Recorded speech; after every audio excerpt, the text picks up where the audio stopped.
The Reigate Squires by Arthur Conan Doyle. Narrated by Peter Silverleaf. It was some time before the health of my friend Mr. Sherlock Holmes recovered from the strain caused by his immense exertions in the spring of '87. The whole question of the Netherlands Sumatra Company and of the colossal schemes of Baron Malpertus are too recent in the minds of the public and are too intimately concerned with politics and finance to be fitting subjects for this series of sketches. They led, however, in an indirect fashion to a singular and complex problem which gave my friend an opportunity of demonstrating the value of a fresh weapon among the many with which he waged his lifelong battle against crime. On referring to my notes, I see that it was upon the 14th of April that I received a telegram from Lyons, which informed me that Holmes was lying ill in the Hotel du Lion. Within 24 hours I was in his sick room and was relieved to find that there was nothing formidable in his symptoms. Even his iron constitution, however, had broken down under the strain of an investigation which had extended over 2 months, during which period he had never worked less than 15 hours a day, and had, more than once, as he assured me, kept his task for 5 days at a stretch. Even the triumphant issue of his labours could not save him from reaction after so terrible an exertion, and at a time when Europe was ringing with his name, and when his room was literally ankle-deep with congratulatory telegrams, I found him a prey to the blackest depression. Even the knowledge that he had succeeded where the police of 3 countries had failed, and that he had outmanoeuvred at every point the most accomplished swindler in Europe, was insufficient to rouse him from his nervous prostration.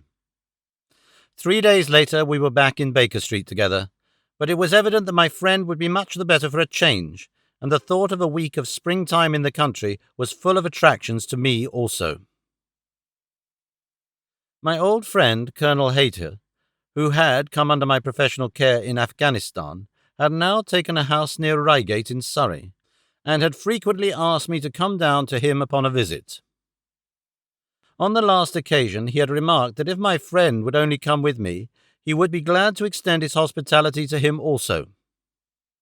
A little diplomacy was needed, but when Holmes understood that the establishment was a bachelor one, and that he would be allowed the fullest freedom, he fell in with my plans, and a week after our return from Lyons, we were under the Colonel's roof. Hayter was a fine old soldier who had seen much of the world, and he soon found, as I had expected, that Holmes and he had much in common. On the evening of our arrival, we were sitting in the Colonel's gun-room after dinner. Holmes stretched upon the sofa, while Hayter and I looked over his little armoury of firearms. "By the way," said he suddenly, "I think I'll take one of these pistols upstairs with me, in case we have an alarm." "An alarm?" said I. "Yes, we had a scare in this part lately. Old Acton, who is one of our county magnates, had his house broken into last Monday. No great damage done, but the fellows are still at large." "No clue?" asked Holmes, cocking his eye at the Colonel.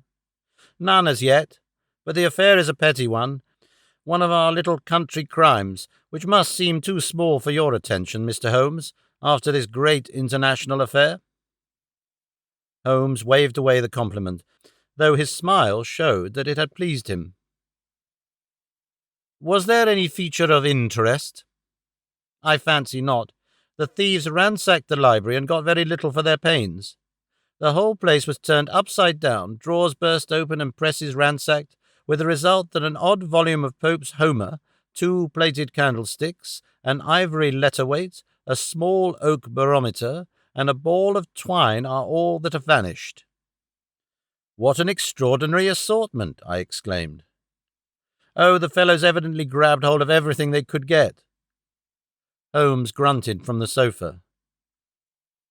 "The county police ought to make something of that," said he. "Why, it is surely obvious that—" But I held up a warning finger. "You are here for rest, my dear fellow. For heaven's sake, don't get started on a new problem when your nerves are all in shreds." Holmes shrugged his shoulders with a glance of comic resignation towards the Colonel, and the talk drifted away into less dangerous channels. It was destined, however, that all my professional caution should be wasted, for next morning the problem obtruded itself upon us in such a way that it was impossible to ignore it, and our country visit took a turn which neither of us could have anticipated. We were at breakfast when the Colonel's butler rushed in with all his propriety shaken out of him. "Have you heard the news, sir?" he gasped. "At the Cunninghams, sir." "Burglary?" cried the Colonel, with his coffee cup in mid-air. "Murder." The Colonel whistled. "By Jove," said he. "Who's killed, then? The J.P. or his son?" "Neither, sir. It was William the coachman, shot through the heart, sir, and never spoke again." "Who shot him, then?" "The burglar, sir. He was off like a shot and got clean away. He just broke in at the pantry window when William came on him and met his end in saving his master's property." "What time?" "It was last night, sir, somewhere about 12. "Ah, then we'll step over afterwards," said the Colonel coolly, settling down to his breakfast again. "It's a baddish business," he added when the butler had gone. "He's our leading man about here, is old Cunningham, and a very decent fellow too. He'll be cut up over this, for the man has been in his service for years and was a good servant. It's evidently the same villains who broke into Acton's." "And stole that very singular collection," said Holmes, thoughtfully. "Precisely. It may prove the simplest of matter in the world, but all the same, at first glance, this is just a little curious, is it not? A gang of burglars acting in the country might be expected to vary the scene of their operations, and not to crack 2 cribs in the same district within a few days. When you spoke last night of taking precautions, I remember that it passed through my mind that this was probably the last parish in England to which the thief or thieves would be likely to turn their attention, which shows that I have still much to learn." "I fancy that it's some local practitioner," said the Colonel. "In that case, of course, Acton's and Cunningham's are just the places he would go for, since they are far the largest about here." "And richest?" "Well, they ought to be, but they had a lawsuit for some years, which has sucked the blood out of both of them. I fancy old Acton has some claim on half of Cunningham's estate, and the lawyers have been at it with both hands." "If it's a local villain, there should be not much difficulty in running him down," said Holmes with a yawn. "All right, Watson, I don't intend to meddle." "Inspector Forrester, sir," said the butler, throwing open the door. The official, a smart, keen-faced young fellow, stepped into the room. "Good morning, Colonel," said he. "I hope I don't intrude, but we hear that Mr. Holmes of Baker Street is here." The Colonel waved his hand towards my friend, and the inspector bowed. "We thought that perhaps you would care to step across, Mr. Holmes." "The fates are against you, Watson," said he, laughing. "We were chatting about the matter when you came in, Inspector. Perhaps you can let us have a few details." As he leaned back in his chair in the familiar attitude, I knew that the case was hopeless. "We had no clue in the Acton affair, but here we have plenty to go on, and there's no doubt it is the same party in each case. The man was seen." "Ah!" "Yes, sir, but he was off like a deer after the shot that killed poor William Kerwin was fired. Mr. Cunningham saw him from the bedroom window, and Mr. Alec Cunningham saw him from the back passage. It was 11:45 when the alarm broke out. Mr. Cunningham had just got into bed, and Mr. Alec was smoking a pipe in his dressing gown. They both heard William the coachman calling for help, and Mr. Alec ran down to see what was the matter. The back door was open, and as he came out to the foot of the stairs, he saw 2 men wrestling together outside. One of them fired a shot and the other dropped, and the murderer rushed across the garden and over the edge. Mr. Cunningham, looking out of his bedroom window, saw the fellow as he gained the road, but lost sight of him at once. Mr. Alec stopped to see if he could help the dying man, and so the villain got clean away. Beyond the fact that he was a middle-sized man and dressed in some dark stuff, we have no personal clue. But we are making energetic inquiries, and if he is a stranger, we shall soon find him out." "What was this William doing there? Did he say anything before he died?" "Not a word. He lives at the lodge with his mother, and as he was a very faithful fellow, we imagined that he walked up to the house with the intention of seeing that all was right there. Of course, this Acton business has put everyone on their guard. The robber must have just burst open the door. The lock has been forced when William came upon him." "Did William say anything to his mother before going out?" "She is very old and deaf, and we can get no information from her. The shock has made her half-witted, but I understand that she was never very bright. There is one very important circumstance, however. Look at this." He took a small piece of torn paper from a notebook and spread it out upon his knee. "This was found between the finger and thumb of the dead man. It appears to be a fragment torn from a larger sheet. You will observe that the hour mentioned upon it is the very time at which the poor fellow met his fate. You see that his murderer might have torn the rest of the sheet from him, or he might have taken this fragment from the murderer. It reads almost as though it were an appointment." Holmes took up the scrap of paper, a facsimile of which is here reproduced. "Presuming that it is an appointment," continued the inspector, "it is of course a conceivable theory that this William Kirwan, though he had the reputation of being an honest man, may have been in league with the thief. He may have met him there, may have even helped him to break in the door, and then they may have fallen out between themselves." "This writing is of extraordinary interest," said Holmes, who had been examining it with intense concentration.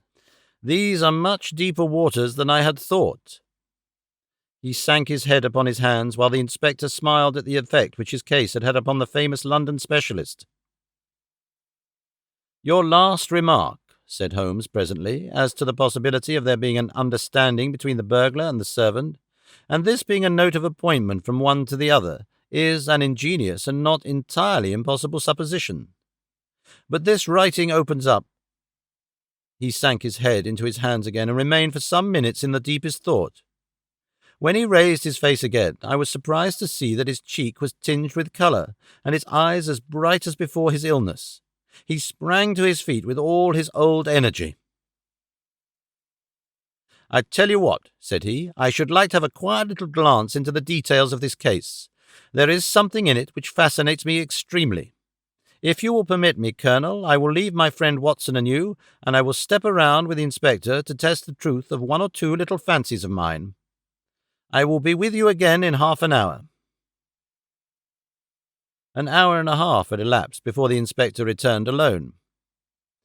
"Mr. Holmes is walking up and down in the field outside," said he. "He wants us all four to go up to the house together." "To Mr. Cunningham's?" "Yes, sir." "What for?" The inspector shrugged his shoulders. "I don't quite know, sir. Between ourselves, I think Mr. Holmes had not quite got over his illness yet. He's been behaving very queerly and is very much excited." "I don't think you need alarm yourself," said I. "I have usually found that there was method in his madness." "Some folks might say there was madness in his method," muttered the inspector. "But he's all on fire to start, Colonel, so we had best go out if you are ready." We found Holmes pacing up and down in the field, his chin sunk upon his breast and his hands thrust into his trousers pockets.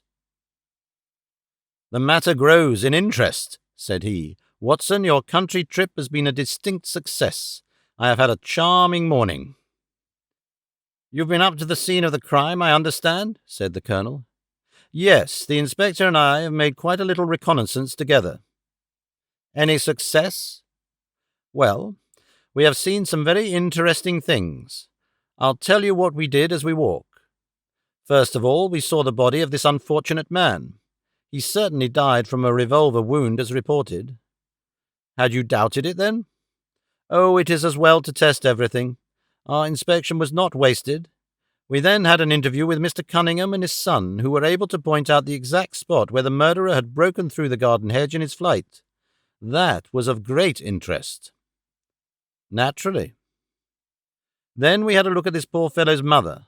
We could get no information from her, however, as she is very old and feeble." "And what is the result of your investigations?" "The conviction that the crime is a very peculiar one. Perhaps our visit may now do something to make it less obscure.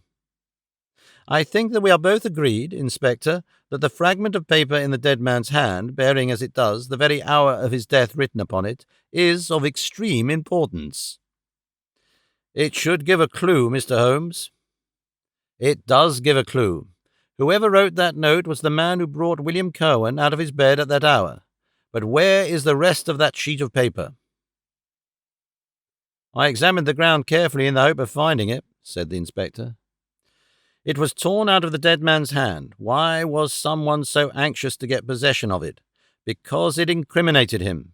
And what would he do with it? Thrust it into his pocket, most likely, never noticing that a corner of it had been left in the grip of the corpse. If we could get the rest of that sheet, it is obvious that we should have gone a long way towards solving the mystery. Yes, but how can we get at the criminal's pocket before we catch the criminal? Well, it was worth thinking over. Then there is another obvious point. The note was sent to William. The man who wrote it could not have taken it. Otherwise, of course, he might have delivered his own message by word of mouth. Who brought the note, then? Or did it come through the post? I have made inquiries, said the inspector. William received a letter by the afternoon post yesterday. The envelope was destroyed by him. Excellent, cried Holmes, clapping the inspector on the back. You've seen the postman? It is a pleasure to work with you. Well, here is the lodge, and if you will come up, Colonel, I will show you the scene of the crime. We passed the pretty cottage where the murdered man had lived, and walked up an oak-lined avenue to the fine old Queen Anne house, which bears the date of Malplaquet upon the lintel of the door. Holmes and the inspector led us round it until we came to the side gate, which is separated by a stretch of garden from the hedge which lines the road. A constable was standing at the kitchen door. "Throw the door open, officer," said Holmes. Now, it was on those stairs that young Mr. Cunningham stood and saw the two men struggling just where we are. Old Mr. Cunningham was at that window, the second on the left, and he saw the fellow get away just to the left of that bush. Then Mr. Alec ran out and knelt beside the wounded man. The ground is very hard, you see, and there are no marks to guide us. As he spoke, two men came down the garden path from round the angle of the house. The one was an elderly man with a strong, deep-lined, heavy-eyed face. The other, a dashing young fellow whose bright, smiling expression and showy dress were in strange contrast with the business which had brought us there. "Still at it, then?" said he to Holmes. "I thought you Londoners were never at fault. You don't seem to be so very quick after all." "Ah, you must give us a little time," said Holmes good-humouredly. "You'll want it," said young Alec Cunningham. "Why, I don't see that we have any clue at all." "There's only one," answered the inspector. "We thought that if we could only find—" "Good heavens, Mr. Holmes, what is the matter?" My poor friend's face had suddenly assumed the most dreadful expression. His eyes rolled upwards, his features writhed in agony, and with a suppressed groan he dropped on his face upon the ground. Horrified at the suddenness and severity of the attack, we carried him into the kitchen, where he lay back in a large chair and breathed heavily for some minutes. Finally, with a shamefaced apology for his weakness, he rose once more. "Watson will tell you that I have only just recovered from a severe illness," he explained. "I am liable to these sudden nervous attacks." "Shall I send you home in my trap?" asked old Cunningham. "Well, since I am here, there is one point on which I should like to feel sure. We can very easily verify it." "What was it?" "Well, it seems to me that it is just possible that the arrival of this poor fellow William was not before but after the entrance of the burglar into the house. You appear to take it for granted that, although the door was forced, the robber never got in." "I fancy that is quite obvious," said Mr. Cunningham gravely. "Why, my son Alec had not yet gone to bed, and he would certainly have heard anyone moving about." "Where was he sitting?" "I was smoking in my dressing-room." "Which window is that?" "The last on the left, next to my father's." "Both of your lamps were lit, of course?" "Undoubtedly." "There are some very singular points here," said Holmes, smiling. "Is it not extraordinary that a burglar, and a burglar who had some previous experience, should deliberately break into a house at a time when he could see from the lights that two of the family were still afoot?" "He must have been a cool hand." "Well, of course, if the case were not an odd one, we should not have been driven to ask you for an explanation," said young Mr. Alec. But as to your ideas that the man had robbed the house before William tackled him, I think it a most absurd notion. Wouldn't we have found the place disarranged and missed the things which he had taken?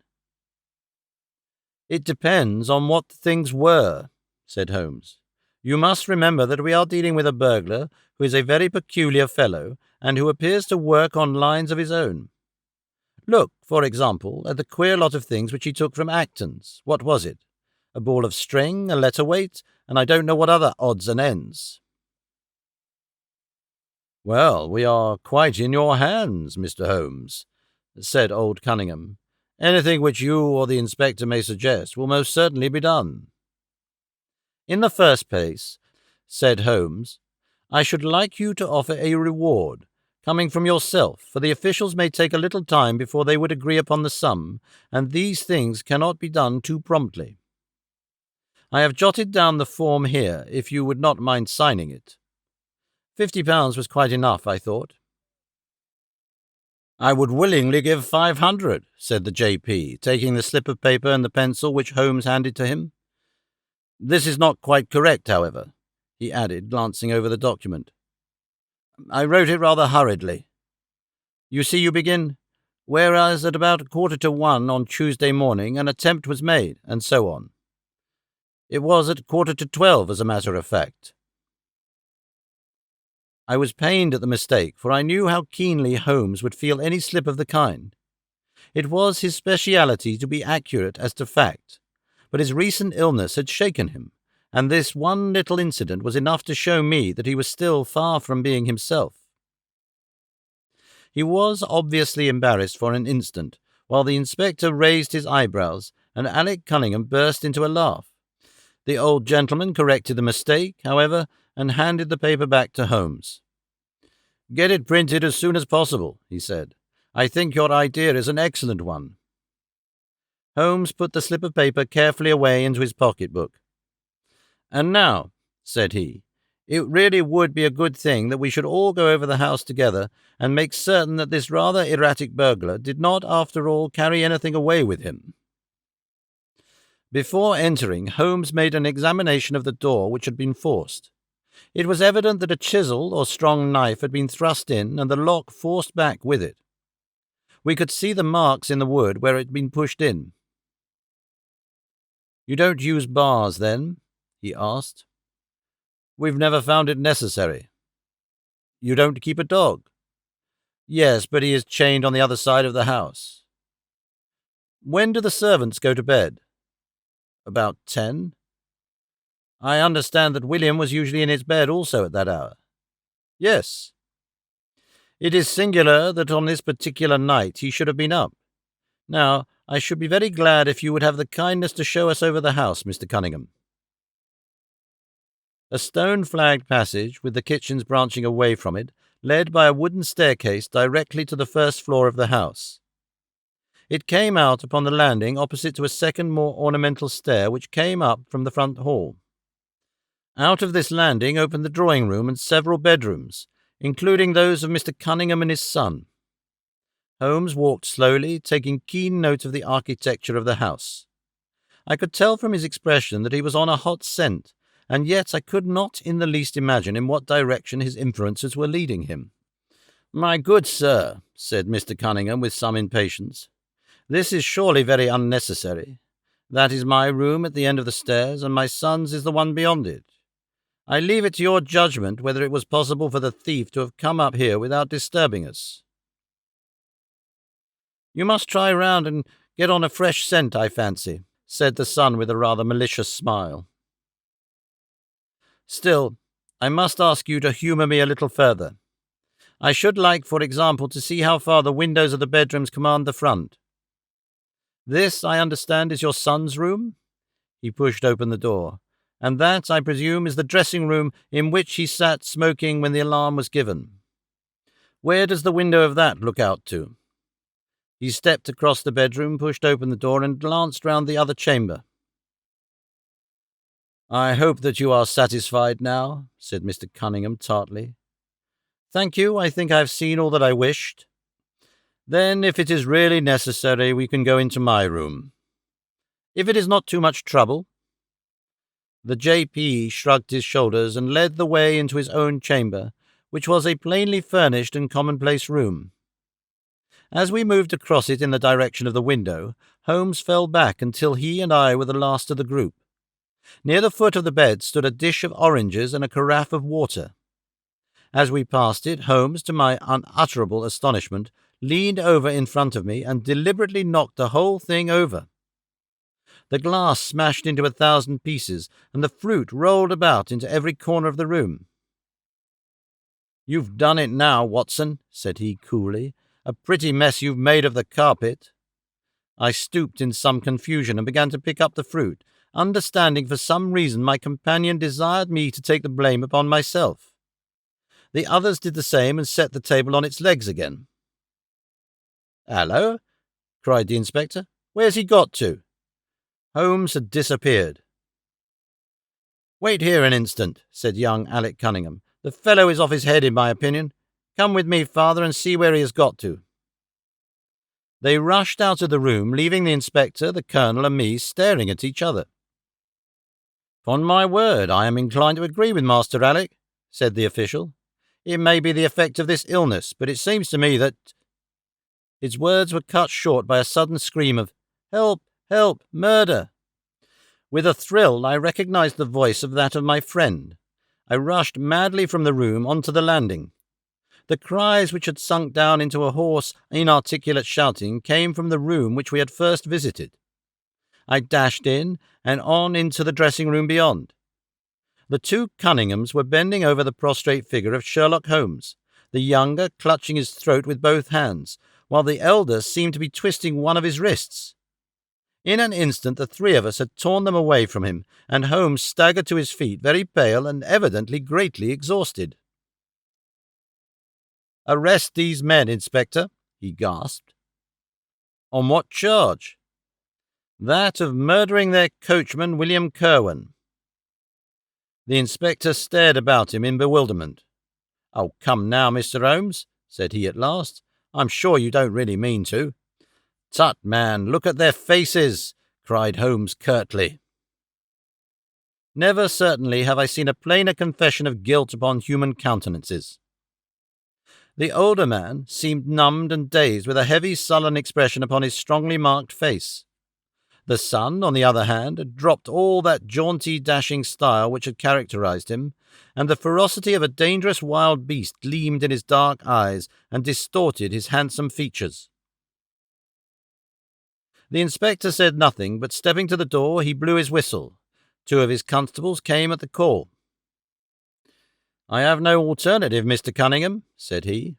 "I trust that this may all prove to be an absurd mistake, but you can see that— would you? Drop it." He struck out with his hand, and a revolver which the younger man was in the act of cocking clattered down upon the floor. "Keep that," said Holmes, quietly putting his foot upon it. "You will find it useful at the trial. But this is what we really wanted." He held up a little crumpled piece of paper. "The remainder of the sheet," cried the inspector. "Precisely. And where was it?" "Where I was sure it must be. I'll make the whole matter clear to you presently. I think, Colonel, that you and Watson might return now, and I will be with you again in an hour at the furthest. The inspector and I must have a word with the prisoners, but you will certainly see me back at luncheon time." Sherlock Holmes was as good as his word. For about 1 o'clock he rejoined us in the Colonel's smoking-room. He was accompanied by a little elderly gentleman who was introduced to me as the Mr. Acton whose house had been the scene of the original burglary.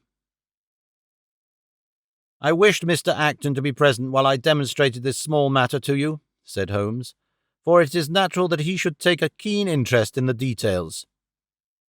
I am afraid, my dear Colonel, that you must regret the hour that you took in such a stormy petrel as I am." "On the contrary," answered the Colonel warmly, "I consider it the greatest privilege to have been permitted to study your methods of working. I confess that they quite surpass my expectations, and that I am utterly unable to account for your result. I have not yet seen the vestige of a clue." I am afraid that my explanation may disillusionize you, but it has always been my habit to hide none of my methods, either from my friend Watson or from anyone who might take an intelligent interest in them. But first, as I am rather shaken by the knocking about which I had in the dressing-room, I think that I shall help myself to a dash of your brandy, Colonel. My strength has been rather tried of late. I trust that you had no more of those nervous attacks. Sherlock Holmes laughed heartily. We will come to that in its turn, said he.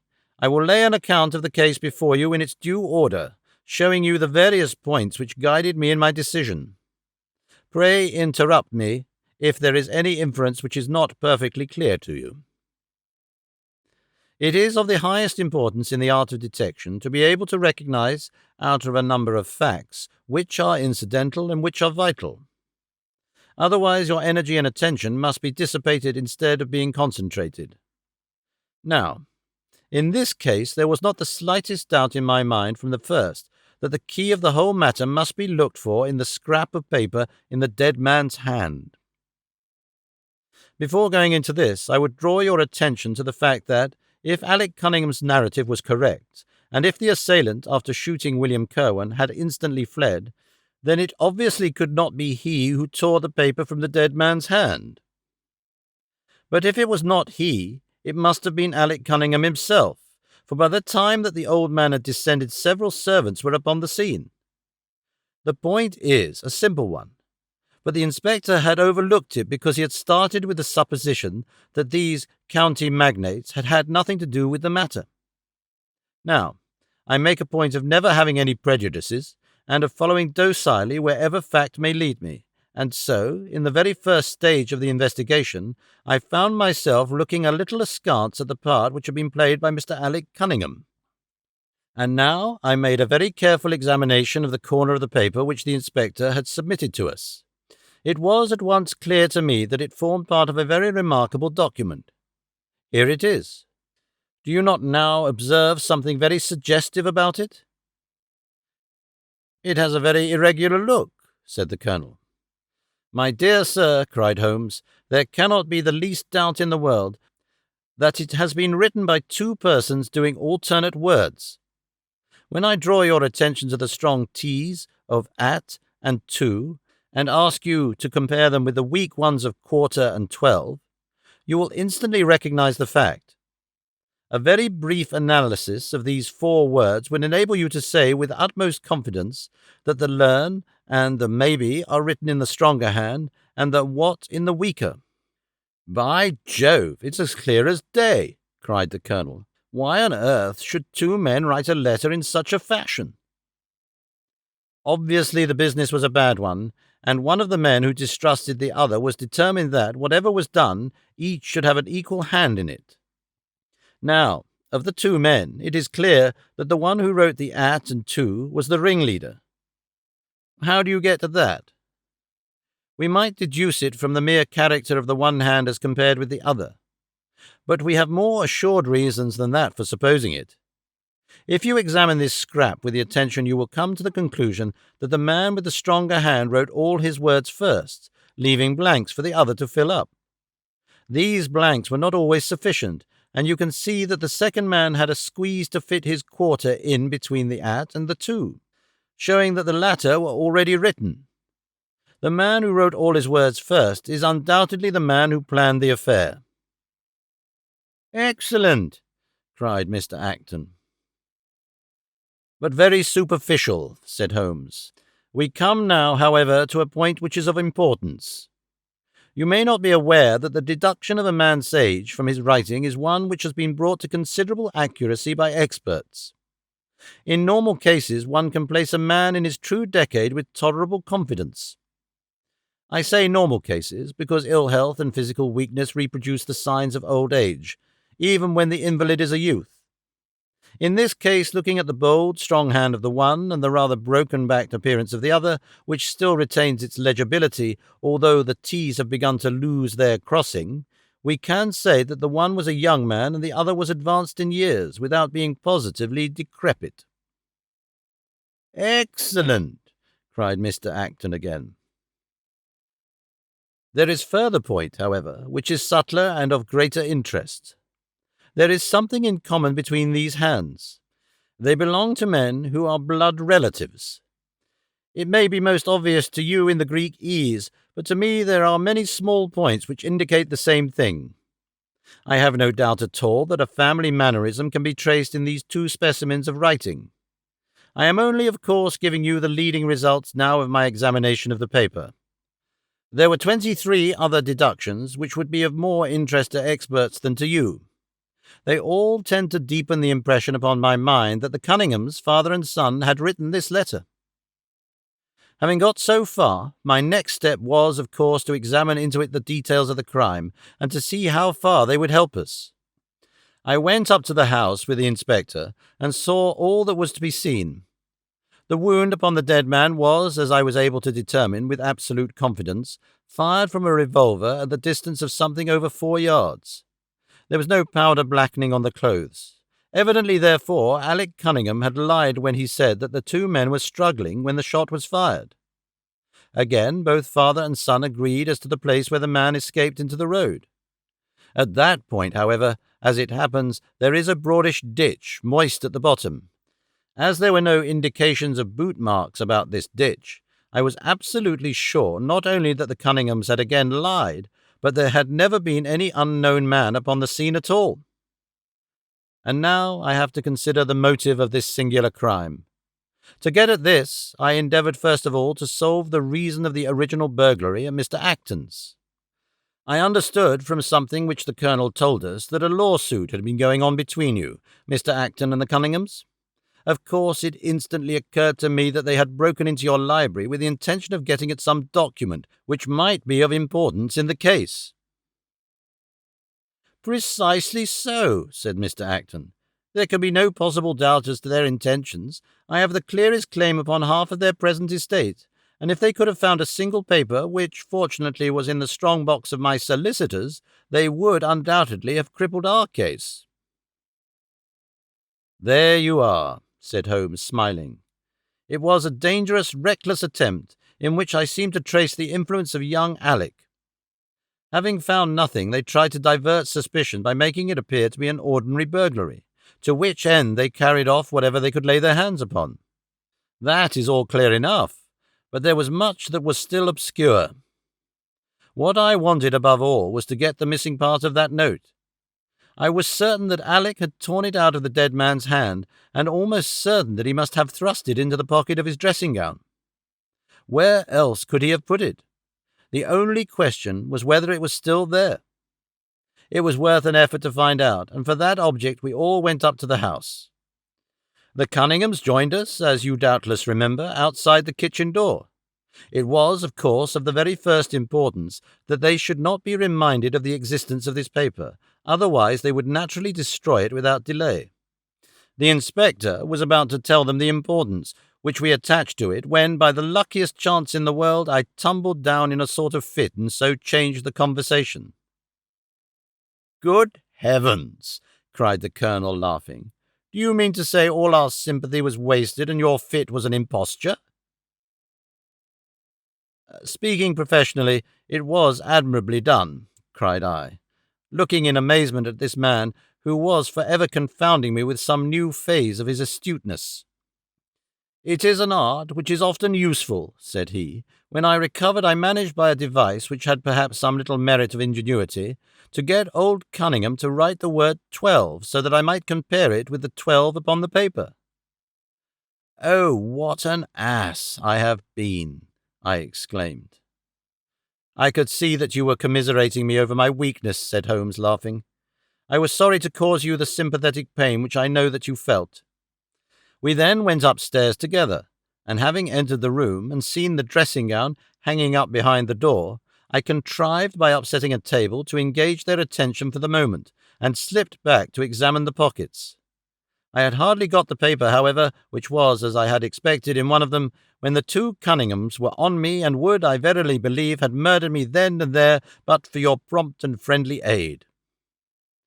As it is, I feel that young man's grip upon my throat now, and the father has twisted my wrist round in the effort to get the paper out of my hand.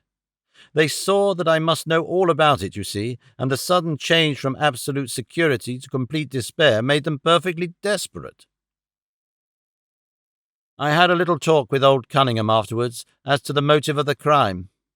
He was tractable enough, though his son was a perfect demon, ready to blow out his own or anybody else's brains if he could have got to his revolver. When Cunningham saw that the case against him was so strong, he lost all heart and made a clean breast of everything. It seems that William had secretly followed his two masters on the night when they made their raid upon Mr. Acton's, and having thus got them into his power, proceeded, under threats of exposure, to levy blackmail upon them. Mr. Alec, however, was a dangerous man to play games of that sort with. It was a stroke of positive genius on his part, to see in the burglary scare which was convulsing the countryside an opportunity of plausibly getting rid of the man whom he feared. William was decoyed up and shot, and had they only got the whole of the note and paid a little more attention to detail in the accessories, it is very possible that suspicion might never have been aroused. "And the note?" I asked. Sherlock Holmes placed the subjoined paper before us.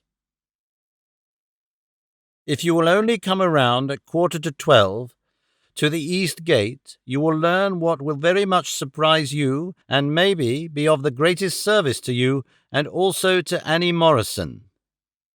But say nothing to anyone upon the matter." "It is very much the sort of thing that I expected," said he. "Of course, we do not yet know what the relations may have been between Alec Cunningham, William Kirwan, and Annie Morrison. The results show that the trap was skilfully baited. I am sure that you cannot fail to be delighted with the traces of hereditary shown in the P's and in the tails of the G's. The absence of the I dots in the old man's writing is also most characteristic. Watson, I think our quiet rest in the country has been a distinct success, and I shall certainly return much invigorated to Baker Street tomorrow."